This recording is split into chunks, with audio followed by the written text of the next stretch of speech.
guys, magandang umaga sa inyo lahat. Pupunta po ako sa bukid ngayon para makita yung Ampalaya Tunnel, saka yung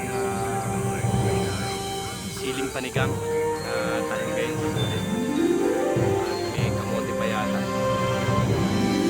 Mga mangga, ang dating mga nakatanim talaga doon. Kasing laki ng mga manggang nakikita sa likod ko. So ngayon, yung first and last is done. The first and last harvest is done. Ano na lang natira ngayon, unti-unti na lang ang natirang mangga. Pero wala na siya masyadong bunga eh. As in, nagmura. Pero maraming bulaklak na lumalabas ulit. So ngayon, third harvest. Mga 2 to 3 months. But right now, wala na talaga siyang nakita sa lahat. So, libo tayo dun sa baba, dun sa farm. Yung mga, kung mapapansin nyo sa likod ko, itong mga punong manggang ito ay tanim ng utol ko na sa UK. Tanim na ng iba po mga kapatid ng iba. Kung makikita nyo ngayon, mga puno ay talaga naglalaki na lang.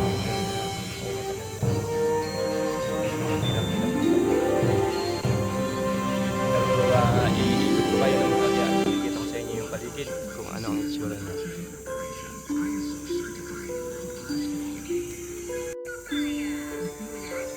Kung napansin nyo guys, ito yung mga pinakikita ko sa mga previous videos ko. Yung mga mangga nito, ito yung mga punong-puno ng bunga before. Na may nakita nyo na may balot na papel. Ito yung mga ito. Kaya na-harvest na lahat ng bunga niya. So wala na yun, hindi makikita halos na ang bunga ngayon natin sa lahat.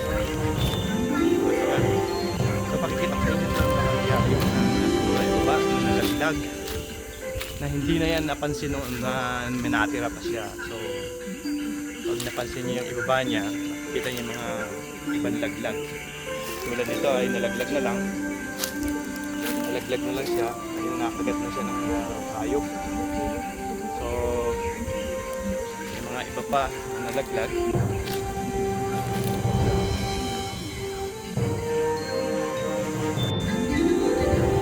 Yan guys, nakita nyo yung mga bunga na nasa baba. May pailan-ilan siya kasi nga yung iba ay karamihan niya na napitas talaga na on time. So guys, dito sa bantang ito maraming nalaglag dahil sa yung malago yung sanga niya. So nung time na nag-harvest, hindi na siya nakita sa taas. So kaya lang namin yan nalaman na marami-rami pa niya natira. Nalaglag na lang.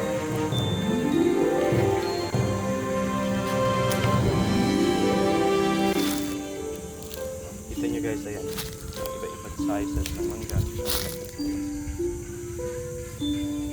Pagkita ko sa inyo yung mga sanga ng mangga, talagang ang lago ng mga sanga niya na halos hindi po makita yung mga bunga. Pero kung aakyatin yan, yung mga pailan-ilang bunga sa taas,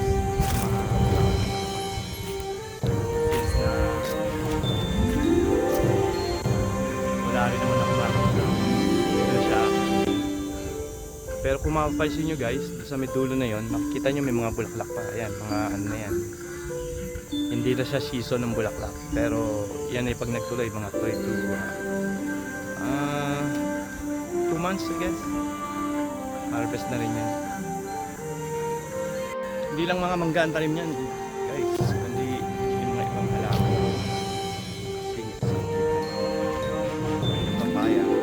Papaya kasi mahina. Chico to. Walang bunga lahat ngayon. Ang nagbunga ngayon ay mga mangga. May mga tanim ding avocado, ano pa ba, suha. Pero wala silang bunga ngayon. Ito lang nagbunga yung mangga. Pero tapos na rin naman. Ilan lang natin.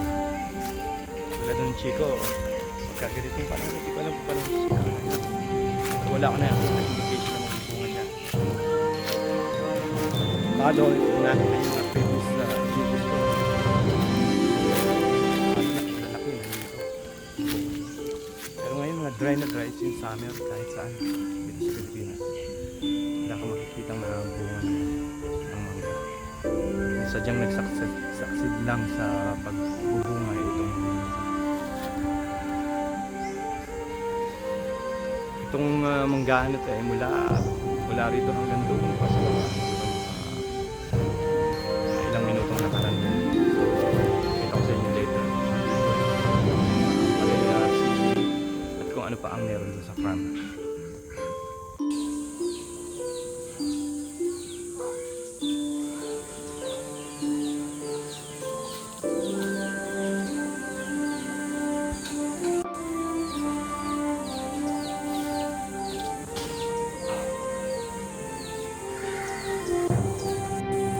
Ganda ng place na to guys. Pagka yung green na green yung mga puno.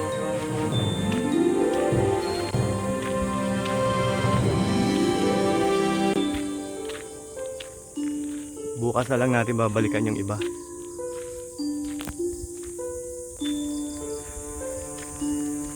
Ang palaya ito medyo kulang sa tubig. Laki-laki ng pagbabago ng place na ito guys. 10 years na hindi ako bumaba rito. Umuwi ako dito sa amin. Dito sa farm. Dito sa house namin dito sa farm. Pero hindi ako nakababa. Ngayon lang. Pero tingnan nyo guys. Ang ganda pala. Hindi ko na alam na ganitong kaganda siya.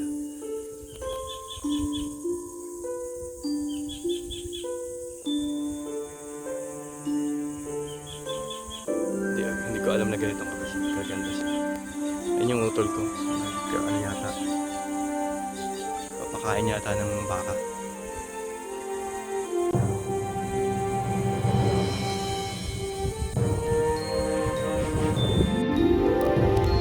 Tingnan nyo guys, nagbulaklak na naman. So, third ano na to. Pangatlong ano na niya. Pagbubulaklak na niya. Yung una, na-harvest na ng mga pinakita kong videos. Mga previous videos ko, makikita nyo to, in-harvest na siya, and then sinabi ko sa inyo second batch ng harvest. Ito pangatlo na siya, nagbulaklak na naman.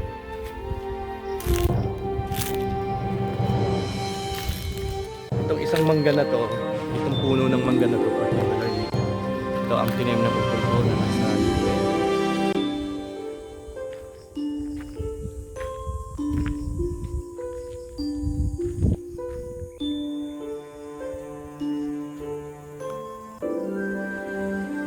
Ilang taon po akong hindi nababa dito sa lugar na to. Ito ang family farm. Siguro may 10 years akong hindi nakapunta sa Bamangin.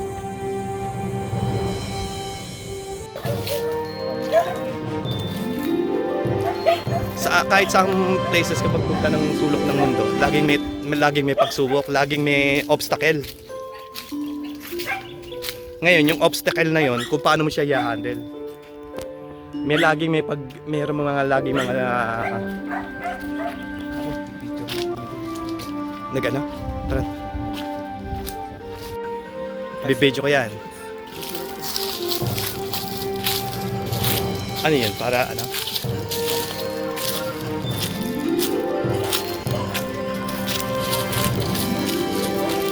Yung biyahe ko, ano ko rin, kaya lang hindi ko pa nagagawa eh. O, ilang minuto na ngayon. O, ito, seconds lang to, pipigil ko na. O, 20 seconds.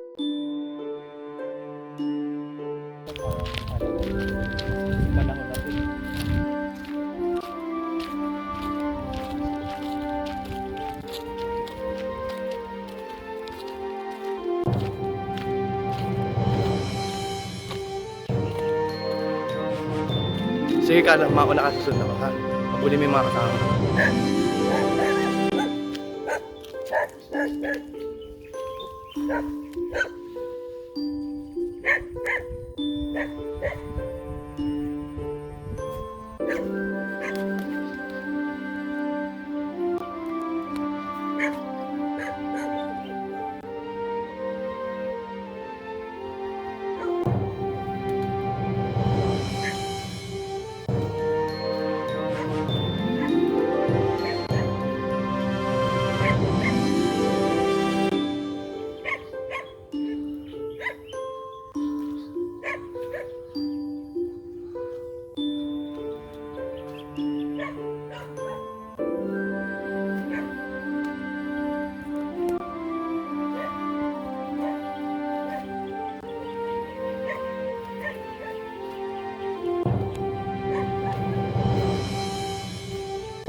Hi guys, ito po ang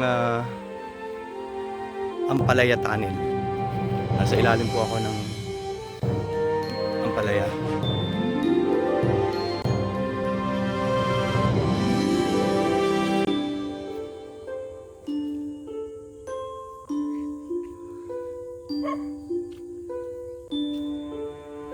Hindi masyadong maganda ang bunga niya, pero so parang reject na rin to pagka pinitas. Ito ang maganda. Itong mga mahahaba. Pero ito nga, ito reject na to. Hindi na siya pwedeng ibenta. Pero itong pinakamaganda yan.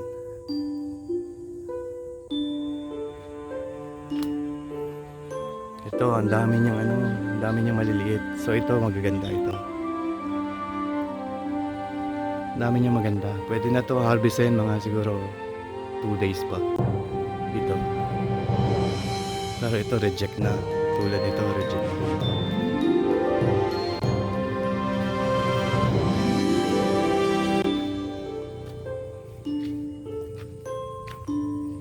Ayan, daming reject kasi hindi maganda ang panahon. Sobrang init kasi. Tsaka tapos yung mga insect na ano siya, kinakagat siya, kaya siya nababaluktot. Tulad ng isang to, kinagat siya ng insect nung maliit pa siya. Kaya naging ano siya, lumilog siya. Ito nga haba, pero hindi rin na siya. Ito maganda. Ito maganda. Ayan.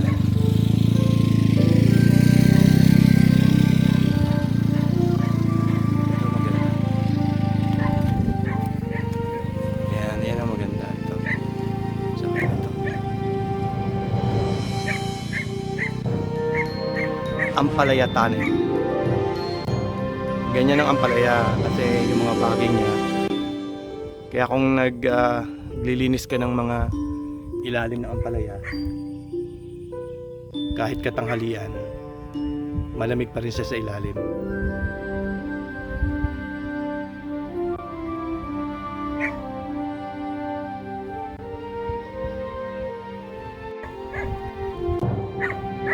Yan yung ibabaw ng ampalaya. Kung makikita nyo, walang space.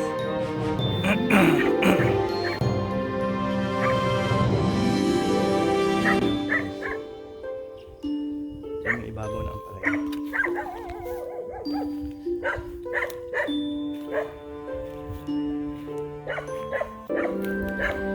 Ganda niyan tingnan sa ibabaw.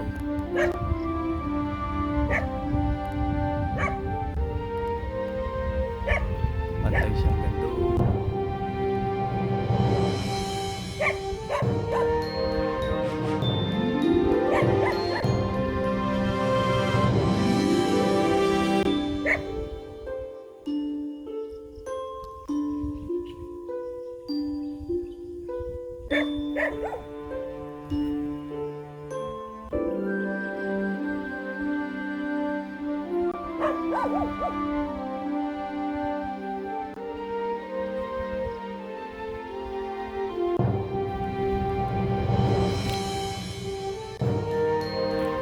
This is the mango tree.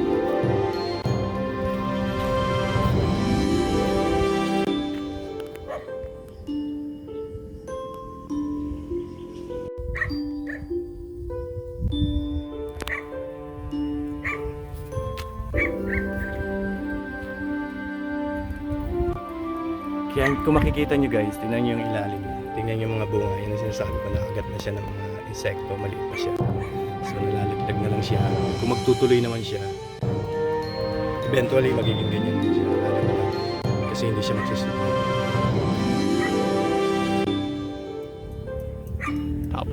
Tapos wala nang bibili.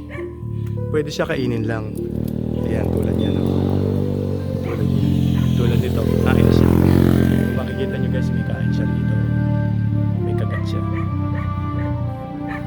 Ito yung lineage ito guys. Tingnan mo ang pangit niya. Namaga siya sa ilalim. Kinain siya.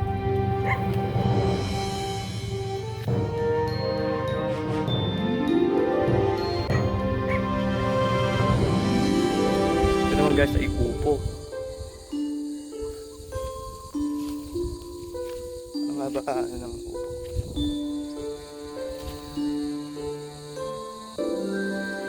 Upong bilog. Ngayon ako nakakita ng upong bilog o nasira. Alam ko nasira lang ito ng upo kalabasa. Hindi nakita. Okay, alamin ko.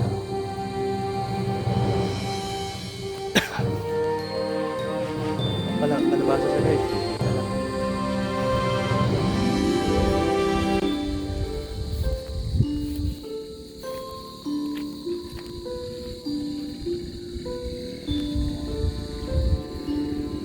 Medyo madilim na.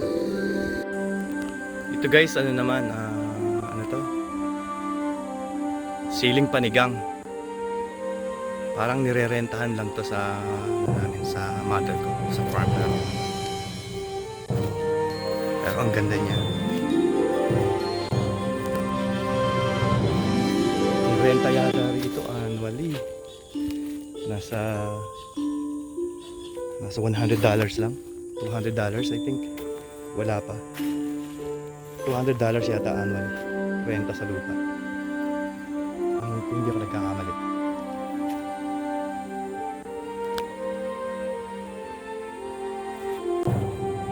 Ito masarap na panigang.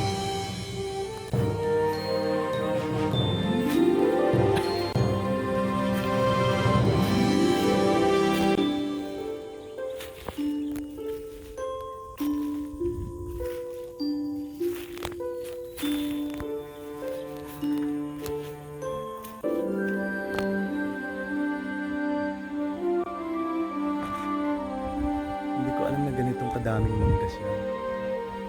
Yung mga mangga before na tanim na ay maliit. Pero mostly sila ng mga punto. Tingnan nyo guys, ang ganda. Grabe ng bunga.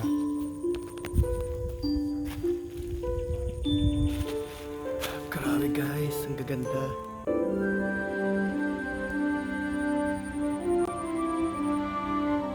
Umuwi ako every 2 years. Ngayon lang ako nababa ulit dito.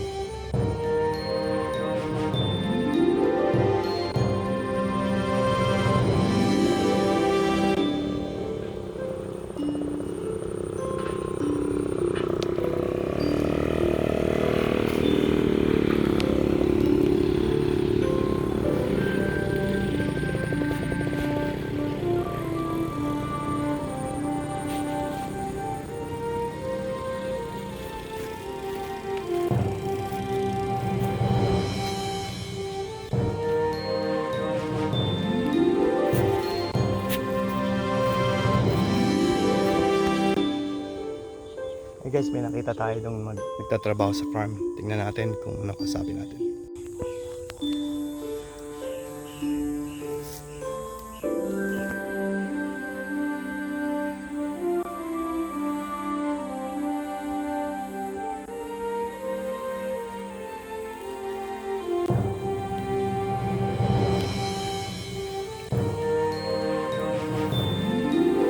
May tubig ba ang ilog? Anong pangalan mo? Jonah, may tubig ba ang ilog? Wala.